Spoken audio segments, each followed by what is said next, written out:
देखिए, इस समय पूरे राजस्थान में एक मुद्दा सबसे ज़्यादा गर्म है और वो मुद्दा है तृतीय श्रेणी शिक्षक भर्ती में महिलाओं को 50% आरक्षण देने का। राजस्थान में अब सरकार के इस आदेश का पुरजोर विरोध शुरू हो चुका है। जयपुर की सड़कों पर घमासान भी देखा जा चुका है, तो पुलिस के साथ झड़प भी देखी जा चुकी है। तो वहीं अब मुख्यमंत्री भजनलाल शर्मा को 30 जून तक का अल्टीमेटम दिया जा चुका है कि 30 जून तक ये फैसला वापस नहीं होता है तो राजस्थान में एक ऐसा आंदोलन होगा जो बीजेपी सरकार ने नहीं देखा होगा। आखिर इस आरक्षण के पीछे की तस्वीर क्या है? क्या महिलाओं का 50% आरक्षण हो सकता है? क्या इनका आरक्षण बढ़ने से अन्य आरक्षण पर क्या प्रभाव पड़ेगा? इन सभी मुद्दों पर विस्तार से बात करने के लिए मेरे साथ प्रदेश का एक युवा मौजूद है।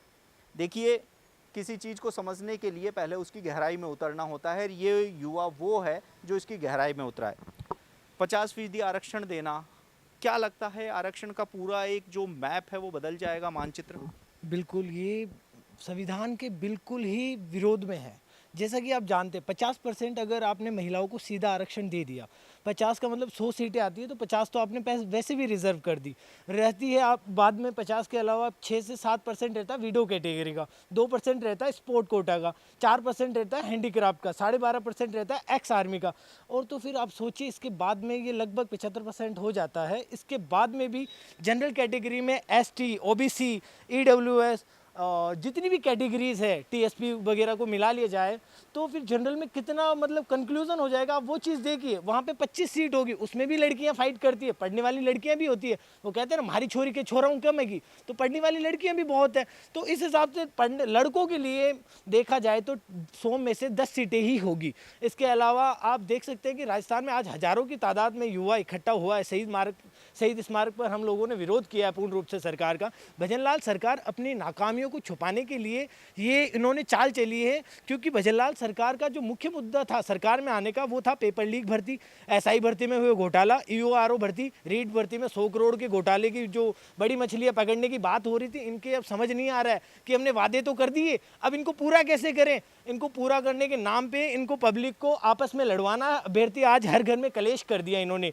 आज मैं इस मुद्दे का विरोध करता हूं तो मेरी बहन सोच रही है कि मैं उसका विरोध कर रहा हूं। अरे नहीं मेरी बहना, मैं तेरा विरोध नहीं कर रहा हूं, मैं अपने हक की बात कर रहा हूं। तू मेरी जगह खुद को रख के देख कि इसमें किसका फायदा और किसका घाटा है। जब अपने कोई कैटेगरी नहीं थी तो मेरी सीट तू भी तो ले सकती है ना। तो जैसा चल रहा है उसमें क्या बुराई थी। बट इस सरकार ने फूट डालो और राज करो की नीति अपनाई है, जो कि बीजेपी की दमन की देखना आप कारण बनेगा। ये मैं लिख के देता हूं। देखो, एक चीज़ मैं ये भी समझना चाहूँगा, क्या किसी तरह की कोई एक्सपर्ट कमेटी से राय ली? देखिए, कभी ये मामला सामने आया ही नहीं। ठीक है, महिला सशक्तिकरण की बीजेपी बात कर रही है, लेकिन 50% का अचानक एक मुद्दा सामने आता है, महिला सशक्तिकरण की बात होती है, एक्सपर्ट कमेटियों से कोई राय नहीं ली, सिर्फ आदेश जारी कर दिया।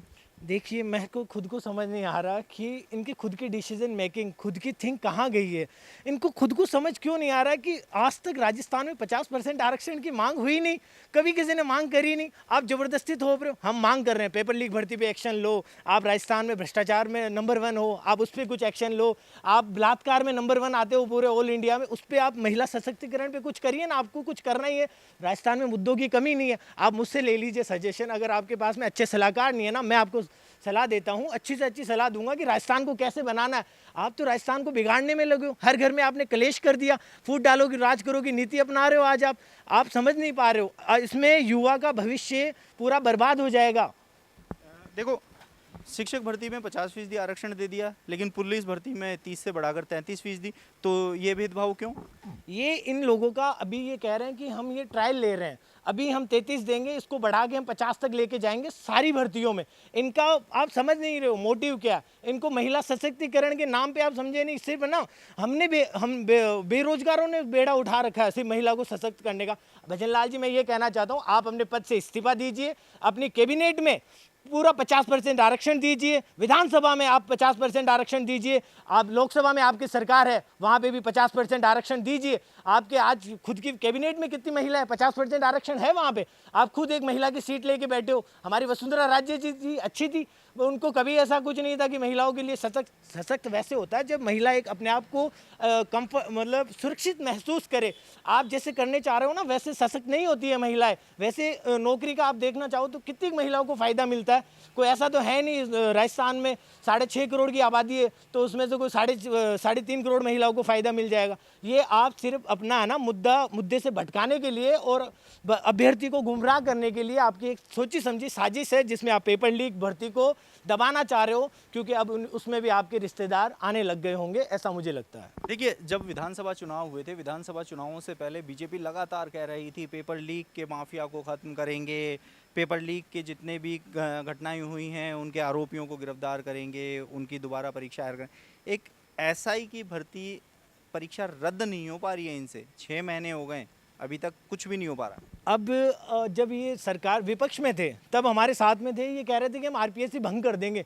मैं इनसे अभी भी कहना चाहता हूँ, आप आरपीएससी भंग तो छोड़ो, आप ना तो सदस्य बदल पाए, ना अध्यक्ष बदल पाए, ना आपको सचिव बदल पाए, आज भी वही के वही हैं, जो पहले था वही सिस्टम है। जब तक सिस्टम में सुधार नहीं होगा कुछ अच्छा हो ही नहीं सकता। ये करप्टेड सिस्टम है, आप इसमें सुधार कीजिए। महिला को आरक्षण देने की जरूरत नहीं, आप सिस्टम में सुधार कीजिए, सबसे जरूरी चीज़ वो है। और आप आरक्षण देने की शुरुआत अगर करना ही चाहते हो ना, हम आपका सपोर्ट करते हैं, आप अपने पद से इस्तीफा दीजिए कल ही, और कैबिनेट में भी महिलाओं को 50% आरक्षण दीजिए, और लोकसभा सीटों में भी महिलाओं को 50% पे, अभी चुनाव करवाया था, 50% पे करवा लेते महिलाओं को, क्यों नहीं करवाया आपने? क्यों राजस्थान ने पूरा बेड़ा उठाया है क्या सबका? आपकी 11 सीटें कम आई है क्योंकि आप में डिसीजन मेकिंग बिल्कुल नहीं है सर। ये बात कड़वी है पर सत्य वचन है, राजस्थान की सरकार पूर्ण रूप से विफल हो चुकी है। जो इन्होंने वादे करे और ये पूरे खोखले थे, एकदम झूठी और धर्म की राजनीति करने के बाद में इनके पास कोई मुद्दा नहीं बचा, तो अब महिला और पुरुष को लड़ा दिया। अरे तुम लड़ाने के अलावा कुछ और भी कर लो यार, हर जगह तुम मतलब लड़ाना ही चाहते हो क्या?